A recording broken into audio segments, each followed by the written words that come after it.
एक शाही राज्य, एक रहस्य भरी राजकुमारी और एक ऐसी दुनिया जहाँ तिलिस्म और जादू का है दरबार। ये कहानी है राजकुमारी चंद्रकांता की, जिसके पैर के रास्ते में है साजिश, शतरंज और मौत के साए। हर किस्सा खुलता है एक नया पहेली भरा राज।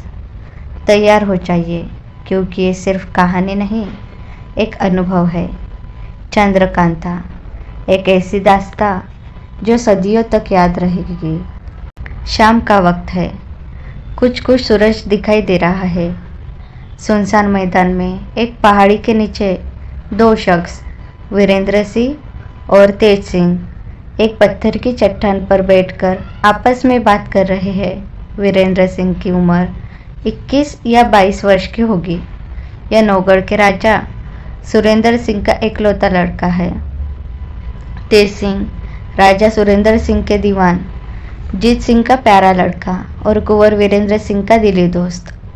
बड़ा चालाक और फुर्तीला, कमर में सिर्फ खंजर बांधे, बगल में बटुआ लटकाए, हाथ में एक कमंद लिए बड़ी तेजी के साथ चारों तरफ देखता और इनसे बातें करता जाता है। इन दोनों के सामने एक घोड़ा कसा कसा या दुरुस्त पेड़ से बंधा हुआ है। कुंवर वीरेंद्र सिंह कह रहे हैं, भाई तेज सिंह, देखो मोहब्बत भी क्या बुरी बला है जिसने इस हद तक पहुंचा दिया। कई दफ़ा तुम विजयगढ़ से राजकुमारी चंद्रकांता की चिट्ठी मेरे पास लाए और मेरी चिट्ठी उन तक पहुंचाई, जिससे साफ मालूम होता है कि जितनी मोहब्बत मैं चंद्रकांता से रखता हूँ, उतने ही चंद्रकांता मुझसे रखती है। हालांकि हमारे राज्य और उसके राज्य के बीच सिर्फ 5 कोस का फासला है, इस पर भी हम लोगों के लिए कुछ भी नहीं बन पड़ता। देखो, इस खत में भी चंद्रकांता ने यही लिखा है कि जिस तरह बने जल्दी मिलाओ। तेज सिंह ने जवाब दिया, मैं हर तरह से आपको वहाँ ले जा सकता हूँ, मगर एक तो आजकल चंद्रकांता के पिता महाराज जय सिंह ने महल के चारों तरफ सख्त पहरा बैठा है। दूसरे, उनके मंत्री का लड़का कुरूर सिंह उस पर आशिक हो रहा है। ऊपर से उसने अपने दोनों अयारों को, जिनका नाम नाजिम अली और अहमद खां है, इस बात की ताकीद करा दी है कि बराबर वे लोग महल की निगरानी में किया करें, क्योंकि आपकी मोहब्बत का हाल कुरूर सिंह और अपनी लड़की उसके अयारों को बखूबी मालूम हो गया है। चाहे चंद्रकांता कुरूर सिंह से बहुत ही नफरत करती है और राजा भी अपनी लड़की अपने मंत्री के लड़के को नहीं दे सकता, फिर भी उसे उम्मीद बंधी हुई है और आपकी लगावट बहुत बुरी मालूम होती है। अपने बाप के जरिए उसने महाराज जयसिंह के कानों तक आपकी लगावट का हाल पहुंचा दिया है और इसी सबब से पहरे की सख्त ताकीद हो गई है। आपको ले चलना अभी मुझे पसंद नहीं, जब तक कि मैं वहां जाकर फसादियों को गिरफ्तार न कर लूं। इस वक्त में फिर विजयगढ़ जाकर चंद्रकांता और चपला से मुलाकात करता हूँ, क्योंकि चपला अय्यारा और चंद्रकांता की प्यारी सखी है और चंद्रकांता को जान से ज़्यादा मानती है। सिवाय इस चपला के मेरा हाथ साथ देना वाला वहाँ कोई नहीं है। सिवाय इस चपला के मेरा साथ देने वाला वहाँ कोई नहीं है। जब मैं अपने दुश्मनों की चालाकी और कार्रवाई देखकर लौटूं, तब आपके चलने के बारे में राय दूंगा। कहीं ऐसा ना हो कि बिना समझे बूझे काम करके हम लोग वहाँ ही गिरफ्तार हो जाए। वीरेंद्र कहता है, जो मुनासिब समझो करो। मुझको तो सिर्फ अपने ताकत पर भरोसा है, लेकिन तुमको अपनी ताकत और अयारी दोनों का। तेज सिंह ने कहा, मुझे यह भी पता लगा है कि हाल ही में कुरूर सिंह ने दोनों अयार नाजिम और अहमद खां आकर पुनः हमारे महाराजा के दर्शन कर गए। न मालूम किस चालाकी से आए थे। अफसोस उस वक्त मैं यहाँ न था। वीरेंद्र ने कहा, मुश्किल तो यह है कि तुम कुरूर सिंह के दोनों अयारों को फंसाना चाहते हो और वे लोग तुम्हारी गिरफ्तारी की फिक्र में हैं। परमेश्वर कुशल करे। खैर, अब तुम जाओ और जिस तरह बने चंद्रकांता से मेरी मुलाकात का बंदोबस्त करो। तेज सिंह फौरन उठ खड़े हुए और वीरेंद्र सिंह को वही छोड़कर पैदल विजयगढ़ की तरफ रवाना हुए। वीरेंद्र सिंह भी घोड़े को दरख से खोलकर उस पर सवार हुए और अपने किले की तरफ चले गए। विजयगढ़ में कुरूर सिंह अपनी बैठक के अंदर नाजिम और अहमद दोनों अय्यारों के साथ बातें कर रहा है। कुरूर सिंह कहता है, देखो नाजिम, महाराज को तो यह ख्याल है कि मैं राजा होकर मंत्री के लड़के को कैसे दामाद बनाऊं, और चंद्रकांता वीरेंद्र सिंह को चाहती है। अब कहो कि मेरा काम कैसे निकले। अगर सोचा जाए कि चंद्रकांता को लेकर भाग जाऊं तो कहाँ जाऊं और कहाँ रहकर आराम करूं? फिर ले जाने के बाद मेरे बाप की महाराज क्या दुर्दशा करेंगे। इससे तो यही मुनासिब होगा कि पहले वीरेंद्र सिंह और उसके अय्यार तेज सिंह को किसी तरह गिरफ्तार कर किसी ऐसी जगह ले जाकर खपा डाला जाए कि 1000 वर्ष तक पता न लगे, और इसके बाद मौका पाकर महाराज को मारने की फिक्र की जाए। फिर तो मैं झट गद्दी का मालिक बन जाऊंगा और तब अलबत्ता अपनी जिंदगी में चंद्रकांता से ऐश कर सकूंगा। मगर यह तो कहो कि महाराज के मरने के बाद मैं गद्दी का मालिक कैसे बनूंगा? लोग मुझे राजा बनाएंगे? नाजिम कहता है, हमारे राजा के यहाँ बनिस्बत काफिरों के मुसलमान ज़्यादा है। उन सभी को आपकी मदद के लिए मैं राजी कर सकता हूँ और उन लोगों से काम खिला सकता हूँ कि महाराज के बाद आपको राजा माने। मगर शर्त यह है कि काम हो जाने पर आप भी हमारे मजहब मुसलमानी को कबूल करें। कुरू सिंह ने कहा, अगर ऐसा है तो मैं तुम्हारी शर्त दिलो जान से कबूल करता हूँ। अहमद कहता है, तो बस ठीक है, आप इस बात का इकरारनामा लिखकर मेरे हवाले करें। मैं सब मुसलमान भाइयों को दिखलाकर उन्हें अपने साथ मिला लूँगा। कुरूर सिंह ने कहा,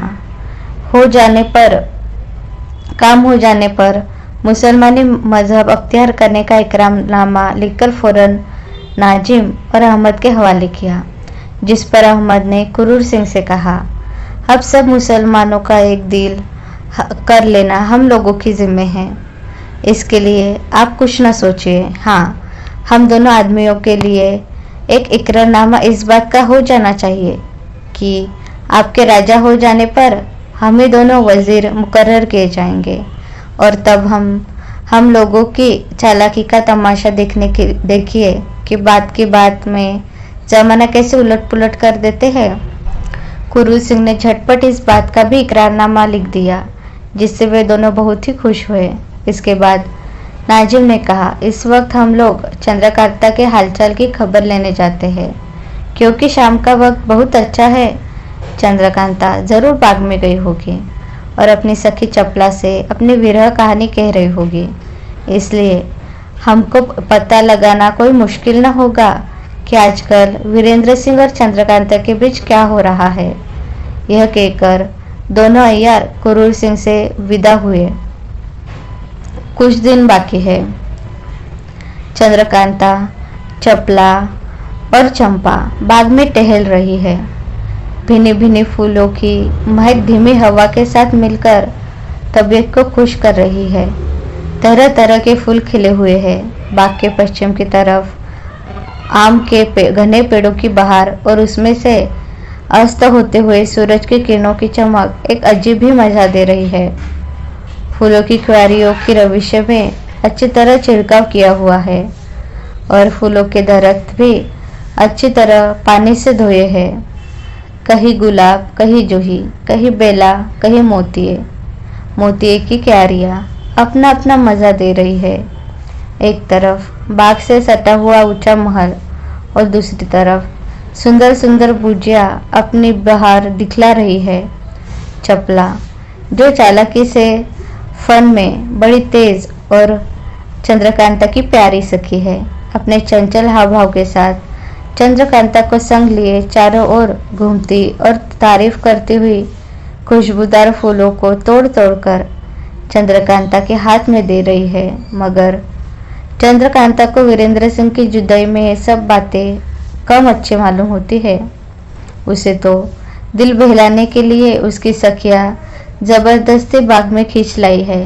चंद्रकांता की सखी चंपा तो गुच्छा बनाने के लिए फूलों को तोड़ती हुई मालती लता की कुंज की तरफ चली गई, लेकिन चंद्रकांता और चपला धीरे धीरे टहलती हुई बीच के एक फव्वारे के पास जा निकली और उसकी चक्करदार टूटियों से निकलते हुए जल का तमाशा देखने लगी। चपला ने कहा, न मालूम चंपा किधर रह गई। चंद्रकांता कहती है, कहीं इधर उधर घूमती होगी। चपला, 2 घड़ी से ज्यादा हो गया, तब से वह हम लोगों के साथ नहीं है। चंद्रकांता, देखो वहाँ आ रही है। चपला, इस वक्त तो उसकी चाल में फर्क मालूम होता है। इतने में चंपा ने आकर फूलों का एक गुच्छा चंद्रकांता के हाथ में दिया और कहा, देखिए यह कैसा अच्छा गुच्छा बना लाई हूँ। अगर इस वक्त कुंवर वीरेंद्र सिंह होते तो इसको देख मेरी कारीगरी की तारीफ करते और मुझे को कुछ इनाम भी देते। वीरेंद्र सिंह का नाम सुनते ही एकाएक चंद्रकांता का अजब हाल हो गया। भूली हुई बात फिर याद आ गई।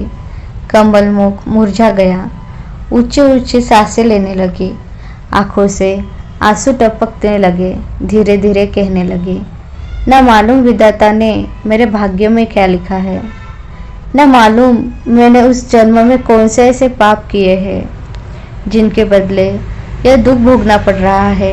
देखो पिता को क्या धुन सुनाई है, कहते हैं चंद्रकांता को कुंवारी ही रखूंगा।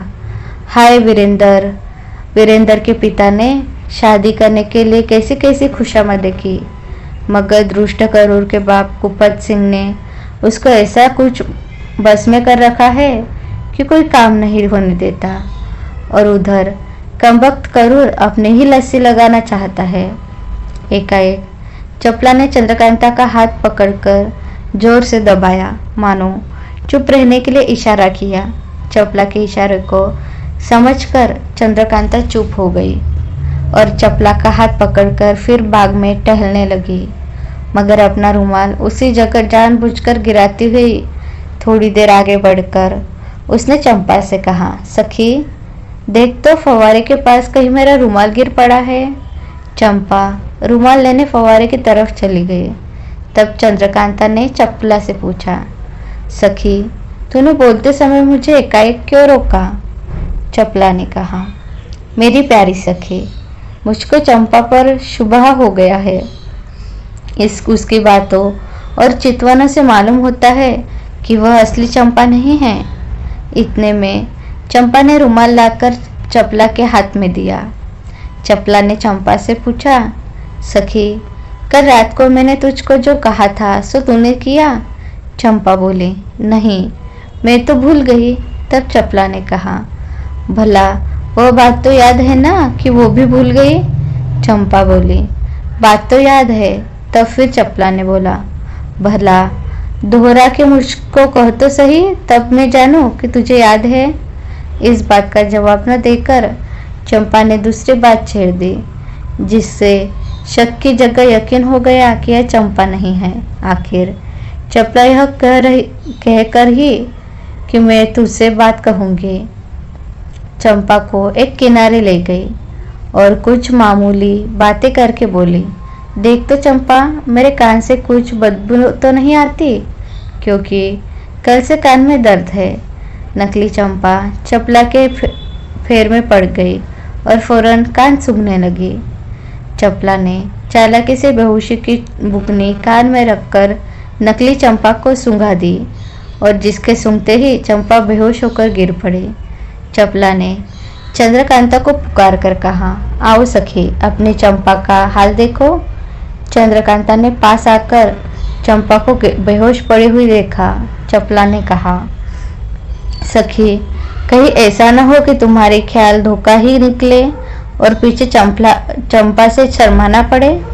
नहीं ऐसा न होगा, कहकर चपला चंपा को पीठ पर लाद फव्वारे के पास ले गई और चंद्रकांता से बोले, तुम फव्वारे से चुल्लू भर भर पानी इसके मुंह पर डालो, मैं धोती हूँ।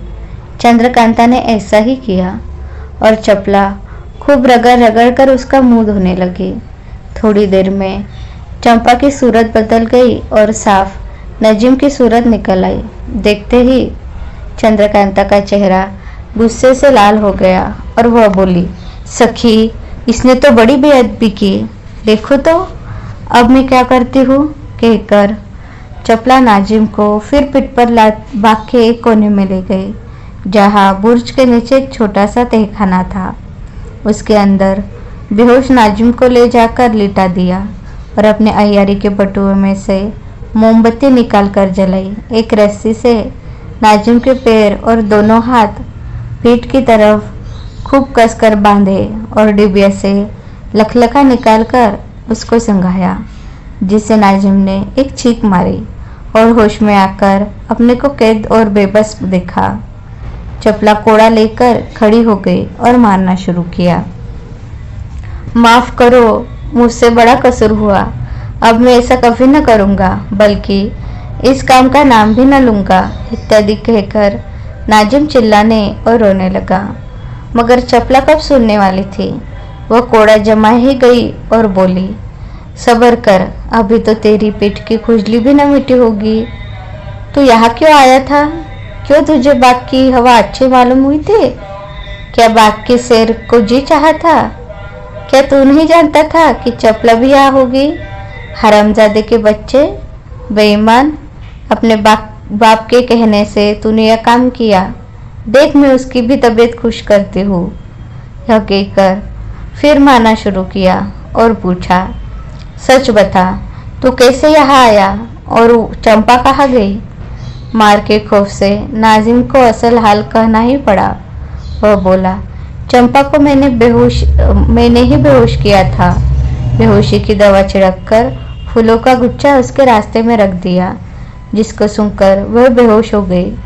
तब मैंने उसे मालती लता के मूंछ में डाल दिया और उसकी सूरत बनाकर उसके कपड़े पहनकर तुम्हारी तरफ चला आया। लो, मैंने सब हाल कह दिया, अब तो छोड़ दो। चपला ने कहा, ठहर, छोड़ती हूँ, मगर फिर भी 10-5 कोड़े और जमा दी, यहाँ तक कि नाजिम बिलबिला उठा। तब चपला ने चंद्रकांता से कहा, सखी, तुम इसकी निगहबानी करो, मैं चंपा को ढूंढ कर आती हूँ। कहीं वह पाजी झूठ न कहता हो। चंपा को खोजती हुई चपला मालती लता के पास पहुंची और बत्ती जलाकर ढूंढने लगी। देखा कि सचमुच चंपा एक झाड़ी में बेहोश पड़ी है और बदन पर उसके एक लता भी नहीं है। चपला उसे लख सूंघा कर होश में लाई और पूछा, क्यों, मिजाज कैसा है? खा गई न धोखा? चंपा ने कहा, मुझको क्या मालूम था कि इस समय यहाँ अय्यारी होगी। इस जगह फूलों का एक अच्छा गुच्छा पड़ा था, जिसको उठाकर सूंघते ही मैं बेहोश हो गई। फिर न मालूम क्या हुआ। हाय हाय, न जाने किसने मुझे बेहोश किया। मेरे कपड़े भी उतार लिए। बड़ी लागत के कपड़े थे।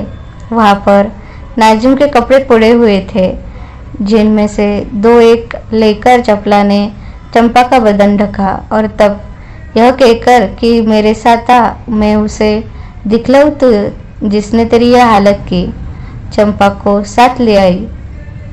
चंद्रकांता और नाजिम थे। नाजिम की तरफ इशारा करके चपला ने कहा, देख, इसी ने तेरे साथ ये भलाई की थी।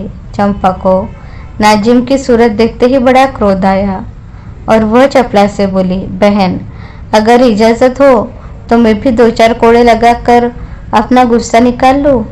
चपला ने कहा, हाँ हाँ, जितना जी चाहे इस मुए को जुतियाँ लगाओ, बस। फिर क्या था। चंपा ने मनमाने कोड़े नाजिम को लगाए, यहाँ तक कि नाजिम घबरा उठा और जी में कहने लगा, खुदा गुरु सिंह को गारत करे जिसकी बदौलत मेरी यह हालत हुई। आखिरकार नाजिम को उसी कैद खाने में कैद कर तीनों महल की तरफ रवाना हुई। यह छोटा सा बाग, जिसमें ऊपर लिखी बातें हुई, महल के संग सटा हुआ उसके पिछवाड़े की तरफ पड़ता था और खासकर चंद्रकांता के टहलने और हवा खाने के लिए ही बनवाया गया था। इसके चारों तरफ मुसलमानों का पहरा होने के सबब से ही अहमद और नाजिम को अपना काम करने का मौका मिल गया था। तेज सिंह वीरेंद्र सिंह से रुखसत होकर विजयगढ़ पहुंचा गया और चंद्रकांता से मिलने की कोशिश करने लगा, मगर कोई तरकीब न बैठी क्योंकि पहरे वाले बड़ी होशियारी से पहरा दे रहे थे। आखिर सोचने लगे कि क्या करना चाहिए। रात चांदनी है, अगर अंधेरी रात होती तो कमन लगाकर ही महल के ऊपर जाने की कोशिश की जाती। आखिर तेज सिंह एकांत में गए और वहां अपनी सूरत एक चौबदार के से बना महल की डडोड़ी पर पहुंचेगा। देखा कि बहुत से चौबदार और प्यादे बैठे पहारा दे रहे हैं। एक चौबदार से बोले, यार हम भी महाराज के नौकर हैं। आज 4 महीने से महाराज हमको अपनी अर्दली में नौकर रखा है। इस वक्त छुट्टी थी, चांदनी रात का मजा देखते टहलते इस तरफ आ निकले। तुम लोगों को तंबाकू पीते देख जी में आया कि चलो 2 फूंक हम भी लगा ले। अफीम खाने वालों को तंबाकू की महक जैसे मालूम होती है, आप लोग भी जानते ही होंगे।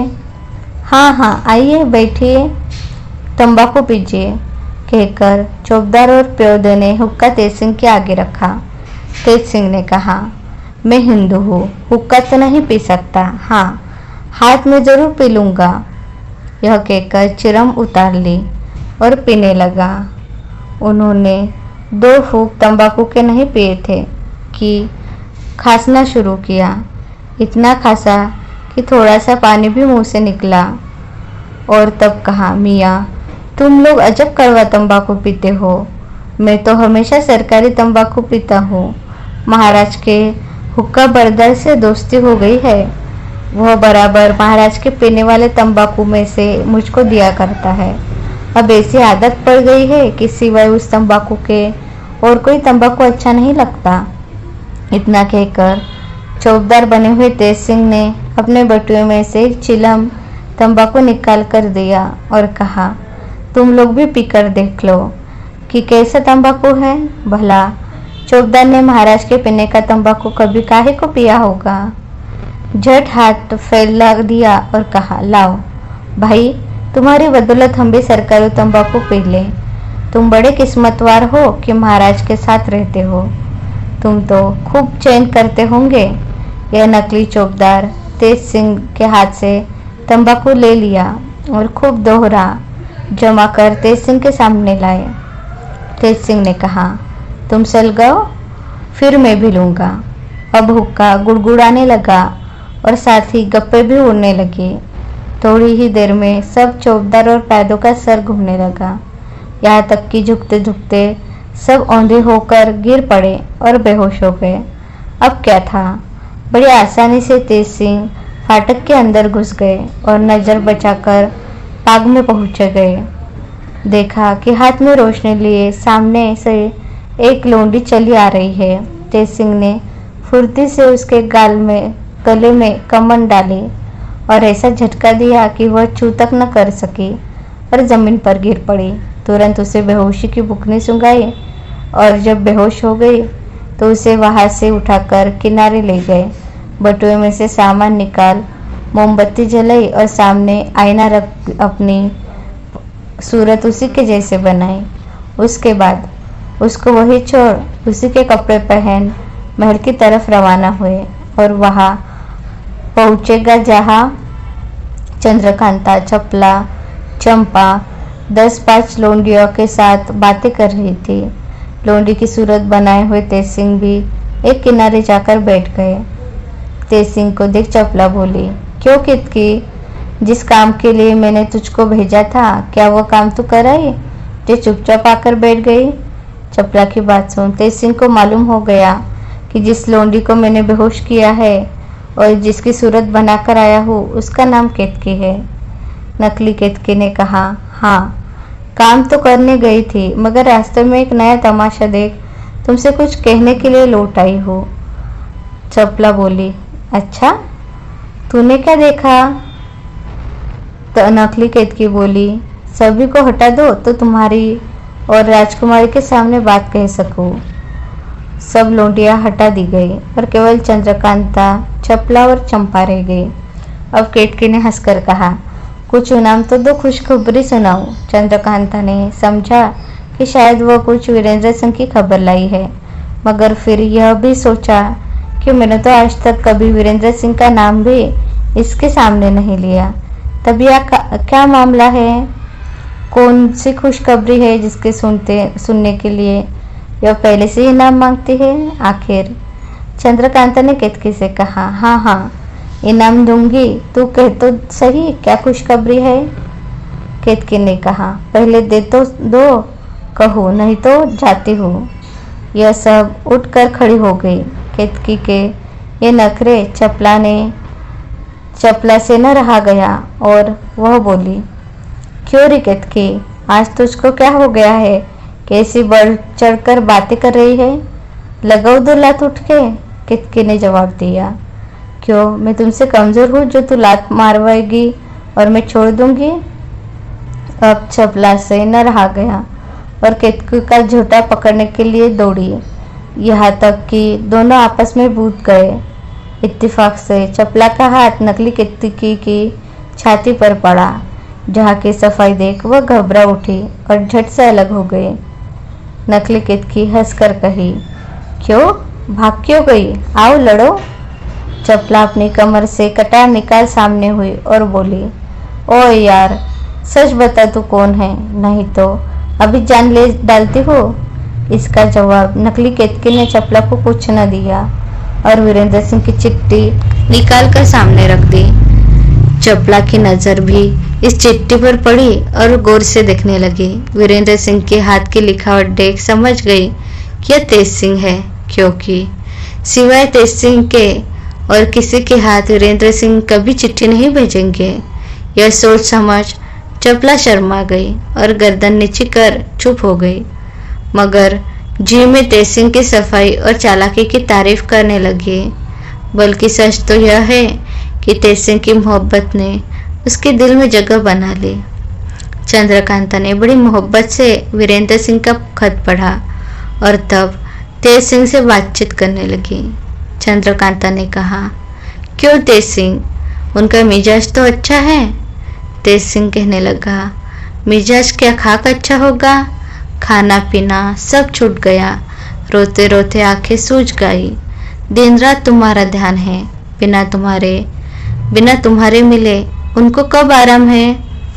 हजार समझाता हूँ मगर कौन सुनता है। अभी उसी दिन तुम्हारी चिट्ठी लेकर मैं गया था, आज उनके हालात देख फिर यहाँ आना पड़ा। कहते थे कि मैं खुद चलूँगा, किसी तरह समझा बुझा कर यहाँ आने से रोका और कहा कि आज मुझको जाने दो, मैं जाकर वहाँ बंदोबस्त कराऊँ तब तुमको ले चलूँगा, जिससे कहीं तरह का नुकसान न हो। चंद्रकांता ने कहा, अफसोस तुम अब उनको अपने साथ न लाए, कम से कम मैं उनका दर्शन तो कर लेती। देखो यहाँ कुरुसुम के अय्यारों ने इतना उद्यम मचा रखा है कि कुछ कहा नहीं जाता। पिताजी को मैं कितनी रोक सकती हूँ और समझाती हूँ कि कुरुसिंह के दोनों अय्यार मेरे दुश्मन हैं, मगर महाराज कुछ नहीं सुनते, क्योंकि कुरूर सिंह ने उनको अपने वश में कर रखा है। मेरी और कुमार की मुलाकात का हाल बहुत कुछ बढ़ा चढ़ाकर महाराज को न मालूम हो किस तरह समझा दिया कि महाराज उसे सच्चों का बादशाह समझ गए। वह हरदम महाराज के कान भरता रहता है। अब वे मेरी कुछ भी नहीं सुनते। हाँ, आज बहुत कुछ कहने का मौका मिला है, क्योंकि आज मेरी प्यारी सखी चपला ने नाजिम को इस पिछवाड़े वाले बाग में गिरफ्तार कर लिया है। कल महाराज के सामने उसको ले जाकर तब कहूँगी कि आप अपने कुरूर सिंह की सच्चाई को देखिए। अगर मेरे पहरे पर मुकर्रर किया ही था तो बाकी अंदर जाने की इजाज़त किसने दी थी? यह कहकर चंद्रकांता ने नाजिम के गिरफ्तार होने और बाकी तहखाने में कैद करने का सारा हाल तेज सिंह से कह दिया। तेज सिंह चपला की चालाकी सुनकर हैरान हो गए और मन ही मन उसको प्यार करने लगे, पर कुछ सोचने के बाद बोले, चपला ने चालाकी तो खूब की मगर धोखा खा गई। यह सुन चपला हैरान हो गई। हाय राम, मैंने क्या धोखा खाया, पर कुछ समझ में नहीं आया। आखिर न रहा गया। तेज सिंह से पूछा, जल्दी बताओ, मैंने क्या धोखा खाया। तेज सिंह ने कहा, क्या तुम इस बात को नहीं जानती थी कि नाजिम बाग में पहुंचा तो अहमद भी ज़रूर आया होगा। फिर बागी में नाजिम को क्यों छोड़ दिया?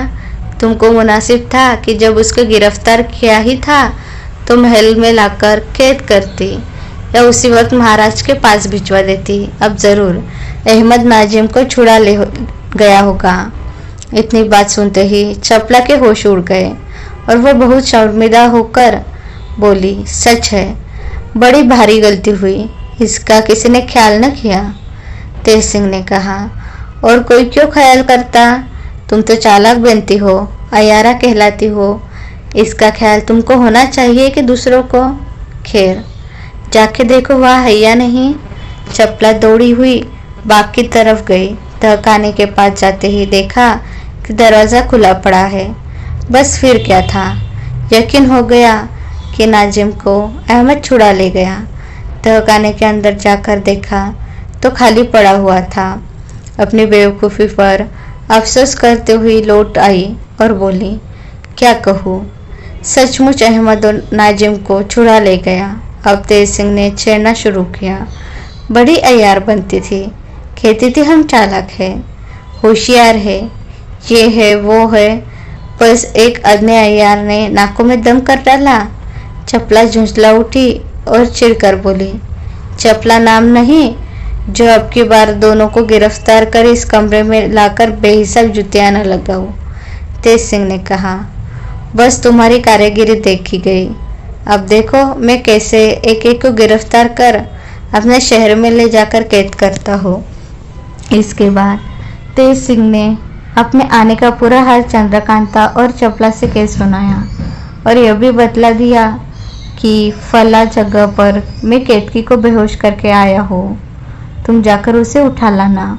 उसके कपड़े न दूंगा क्योंकि इसी सूरत से बाहर चला जाता हूँ। देखो, सिवाय तुम तीनों को यह हाल और किसी को न मालूम पड़ हो, नहीं तो सब काम बिगड़ जाएगा। चंद्रकांता ने तेज सिंह से ताकीद की, दूसरे तीसरे दिन तुम ज़रूर यहाँ आया करो, तुम्हारे आने से हिम्मत बनी रहती है। बहुत अच्छा, मैं ऐसा ही करूँगा, कहकर तेज सिंह चलने को तैयार हुए। चंद्रकांता उन्हें जाते देख रोक कर बोली, क्यों तेज सिंह, क्या मेरी किस्मत में कुमार की मुलाकात नहीं भरी है? इतना कहते ही गला भर आया और वो फूट फूट कर रोने लगी। तेज सिंह ने बहुत समझाया और कहा कि देखो, यह सब बखेड़ा इसी वास्ते किया जा रहा है जिससे तुम्हारी उनसे हमेशा के लिए मुलाकात हो। अगर तुम ही घबरा जाओगी तो कैसे काम चलेगा? बहुत अच्छी तरह समझा बुझाकर चंद्रकांता को चुप कराया। तब वहाँ से रवाना हो केतकी की सूरत में दरवाजे पर आए। देखा तो दो चार प्यादे होश में आए हैं, बाकी चित्त पड़े हैं, कोई औधा पड़ा है, कोई उठा है, मगर फिर झुका ही जाता है। नकली केतकी ने डपट कर दरबानों से कहा, तुम लोग पहारा देते हो या जमीन सूखते हो? इतने अफीम क्यों खाते हो कि आंखें नहीं खुलती? और सोते हो तो मुर्दों के से बाजी कर देते हो।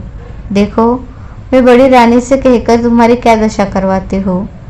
जो चौबदार होश में आ चुके थे केतकी की बात सुनकर सन्न हो गए और लगे खुशामद करने।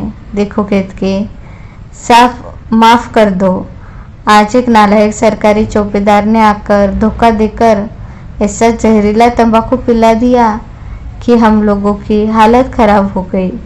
उस पाजी ने तो जान से मारना चाहा था, अल्लाह ने बचा दिया, नहीं तो मारने में क्या कसूर छोड़ी थी। देखो, रोज़ तो ऐसे नहीं होता था, आज धोखा खा गई। हम हाथ जोड़ते हैं, अब कभी ऐसा दिखो तो न होगा, चाहे जो सजा दो। नकली केतकी ने कहा, अच्छा आज तो छोड़ देती हो, मगर खबरदार जो फिर कभी ऐसा हुआ। यह कहते हुए तेज सिंह बाहर निकल गए। डर के मारे किसी ने यह भी न पूछा कि केतकी तू कहाँ जा रही है।